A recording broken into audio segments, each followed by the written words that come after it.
Startup blueprint OA7 investment and return.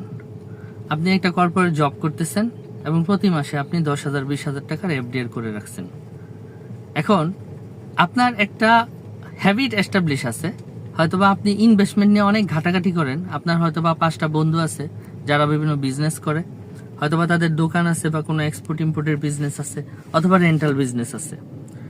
তো আপনি প্রতি 6 মাস 1 বছর পর পর এফডিআর ডিপিএস করে করে আপনার কাছে কিছু টাকা আসে, 2 3 4 5 লাখ, এবং আপনি সেটা বন্ধুদের সাথে সিকিউর একটা জায়গায় কোনো একটা বিজনেসে ইনভেস্ট করে রাখেন। সেখান থেকে আপনার 2 3 4 5 হাজার টাকা কিছু একটা আসে, কিন্তু আপনি এটাকে এনজয়ও করেন এবং আপনি ইনভেস্টমেন্ট বোঝেনও।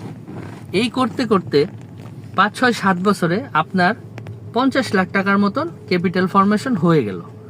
এখন জেনারেলি ইনভেস্টমেন্টে 2% রিটার্ন আসেই, মানে 1 কোটি টাকা যদি ইনভেস্টমেন্ট থাকে সেইখানে 2 লাখ টাকা আসেই মাসে।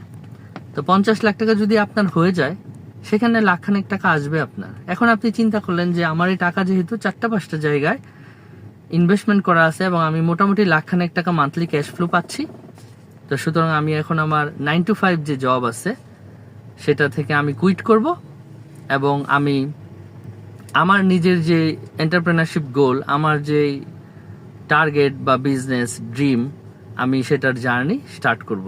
এইভাবে বেতনের টাকা থেকে অল্প অল্প করে কিছু সেভিংস করে সেটাকে ছোট ছোট পার্টে ইনভেস্ট করে সেটার ক্যাশ ফ্লো দিয়ে ফ্যামিলির লিভিং বার্ডেনকে ব্যাকআপ দিয়ে আপনি ফ্রি হয়ে ফুল টাইম এন্টারপ্রেনার হিসেবে স্টার্ট আপ করতে পারেন।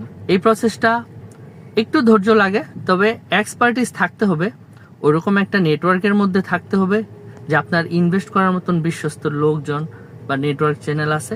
2 নাম্বার বিষয় হলো যেটা ইনভেস্টমেন্টের উপরে আপনার প্রফেশনালি একটু হাত পাকা হইতে হবে। মানে কাউকে একটা টাকা ইনভেস্ট করলেন, একটু কাগজ বা ডিট করে নিলেন, মুখের কথায় না, সেইখানে কি ধরনের রিটার্ন আসবে সেটা আগেই ফয়সালা করে নিলেন যেন সেটা মিস না হয়। আবার প্রতি মাসে যেই টাকা তার দেওয়ার কথা বা 3 মাস পর পর সেটা ওই ইনভেস্টমেন্টের জায়গা থেকে আপনি পাচ্ছেন কিনা সেটা নেগোসিয়েশন করে আদায় করে নেওয়ার একটা স্কিল আপনার থাকতে হবে। যদি এই ব্যাপারগুলিতে আপনি একটু পরিপক্ক হন তাহলে এই স্টার্ট আপ প্রসেসটা আপনার জন্য পারফেক্ট হবে।